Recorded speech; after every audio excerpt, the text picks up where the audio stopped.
આજે છે શ્રાવણ મહિનાનો સોમવાર, તો દરેક વ્યક્તિઓ ખાઈ શકે તેવી ફરાળી પેટીસ, એ પણ તેલના ઉપયોગ વગર, તળિયા વગર. અને તમે જોઈ શકો છો તેમ બટેટું હાથમાં બિલકુલ નથી ચીપકતું. તો કઈ રીતે પેટીસને બનાવવી?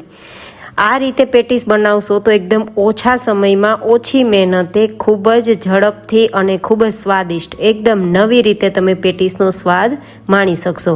તો ચલો રેસીપી શરૂ કરીએ. તો જેમના માટે સૌથી પહેલી ટિપ્સ છે બટેટાને બાફવાની. તો બટેટાને હંમેશા સ્ટેન્ડ પર રાખીને બાફવા અથવા સ્ટીમર કુકરમાં બાફવા.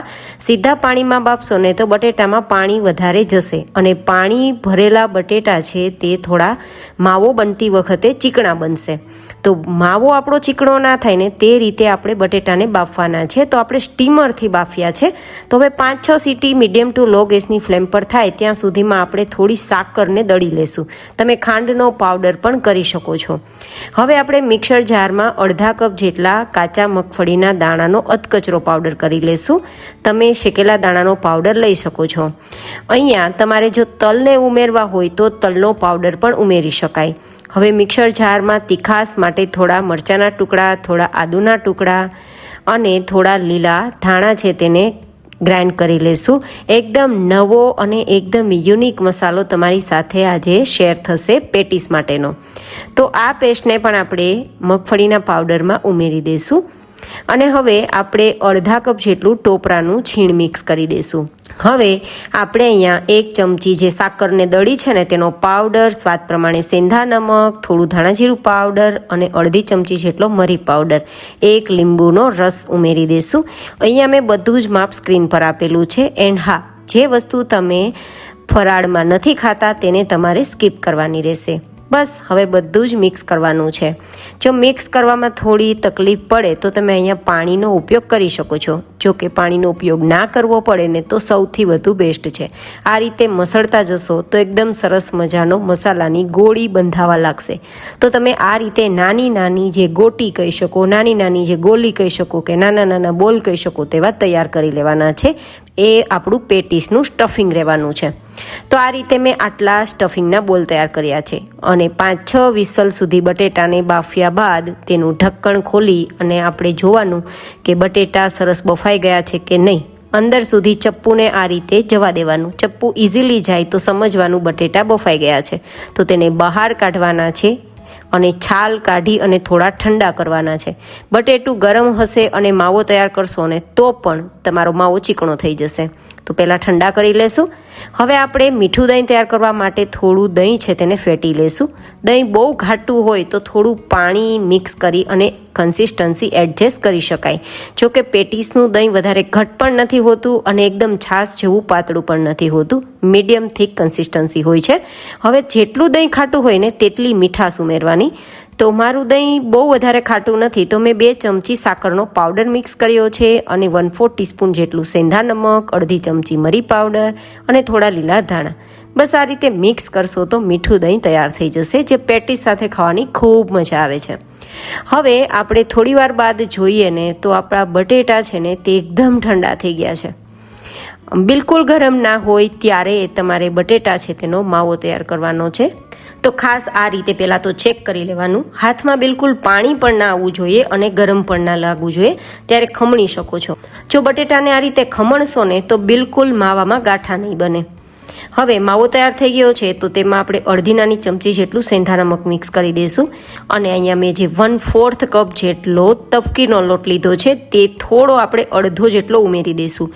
અહીંયા તમે તપકીરની જગ્યાએ આરારોટ હોય તે લઈ શકો છો અથવા ફરાળી લોટ હોય કે શિંગોડાનો લોટ હોય તે પણ લઈ શકો છો. પણ વધારે સારું રિઝલ્ટ તમને આરારોટ અથવા તો તપકીરના લોટમાં જ મળશે. તો આપણે 1/4 કપ જેટલો લોટ લીધો છે ને તેમાંથી માત્ર અડધો લોટ આપણે સીધો બટેટામાં મિક્સ કરી દઈશું. આ રીતે લોટને મિક્સ કરીને પછી તમે બધો જ માવો ભેગો કરશો ને તો હાથ બિલકુલ ખરાબ નહીં થાય.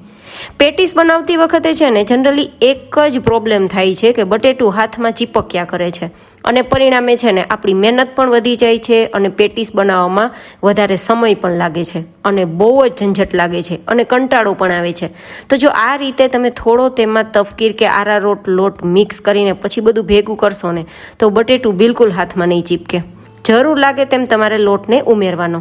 બધું જ બંધાઈ જાય ને પછી થોડું અડધીથી પોણી ચમચી જેટલું ઘી મિક્સ કરીને આ રીતે તમારે મસળી લેવાનો. તો લોટ જેવું એકદમ સોફ્ટ આપણું બેઝ તૈયાર થઈ જશે. જો આ રીતે તમે જુઓ, હાથમાં બિલકુલ નથી ચીપકતું અને લુક તો એવો જ આવે છે કે જાણે રોટલીનો લોટ બાંધ્યો હોય. બસ તો આ રીતે તૈયાર કરશો ને પેટીસ, તો ઓછા સમયમાં તૈયાર થશે. કારણ કે બટેટું હાથમાં ચીપકે છે ને ત્યારે બહુ સમય લાગે છે ને બહુ મહેનત લાગે છે. તો આ રીતે તૈયાર કરવાથી હાથમાં તો બટેટું ચીપકવાનું નથી, જેથી ઓછી મહેનતે ઓછા સમયે અને બિના ઝંઝટે ફટાફટ પેટીસ તૈયાર કરી શકો છો. બસ હવે શું કરવાનું છે, જે તમે જોયું, મતલબ થોડું બેઝ હાથમાં લેવાનું, પૂરી જેવું થોડું મતલબ મોટું આપણે હાથથી કરવાનું અને પછી તેમાં તૈયાર કરેલ સ્ટફિંગને આપણે ભરીને કવર કરી દેવાનું. અને ઉપરથી તમારે જે તપકીર કે આરારોટ લીધો હોય તેમાં આ આપણું પેટીસ છે તેને આપણે કોટ કરી દેવાની અને એક્સ્ટ્રા લોટ હોય ને તેને ખેરી નાખવાનો, આપણે ખંખેરી નાખવાનો, જેથી વધારાનું છે ને પેટીસ પર લોટ ના રહે ને તો પણ પેટીસનો સ્વાદ ખૂબ સરસ લાગશે. હવે આપણે અહીંયા તળવાના નથી અને તેલનો ઉપયોગ પણ નથી કરવાના. તો હેલ્થ કોન્શિયસ ને ખાસ કરીને બેડ કોલેસ્ટ્રોલવાળા લોકો માટે તો બેસ્ટમાં બેસ્ટ રેસીપી રહેશે. તો હવે અહીંયા આપણે થોડું અપમ પેનમાં ઘી લગાવશું અને બધી જ પેટીસને ગોઠવીને ઉપરથી થોડું ઘી લગાવી દઈશું. તમે ચમચીની મદદથી પણ લગાવી શકો છો. બસ હવે ધીમા ગેસની ફ્લેમ પર ઢાંકીને 2 મિનિટ થવા દઈશું. જનરલી પેટીસને આપણે તળતા હોઈએ છીએ તો એક તો બહુ જ ઓઇલી થઈ જાય અને આપણું ફરાળ પણ ભારે થઈ જાય, અને બીજા નંબરમાં ઘણીવાર પેટીસ તળતી વખતે તેલમાં ફાટી જાય. તો બહુ જ મહેનત, બહુ જ ઝંઝટ અને બહુ જ સમય લાગે છે. તો એકદમ સરળ રીત છે.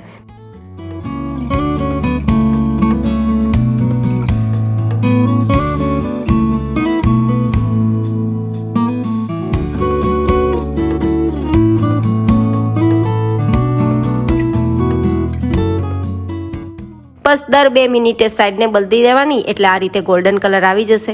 પછી તમે બહાર કાઢી અને તેને તૈયાર કરેલ ફરાળી દહીં સાથે એન્જોય કરી શકો છો. તમે જુઓ, બહાર કાઢતા જ મેં ટુકડા કર્યા, કેટલો ડિલિશિયસ લુક આવે છે. બસ પેટીસના દહીં સાથે સર્વ કરીશું. તમે જુઓ કેટલી સુપર સોફ્ટ પણ છે.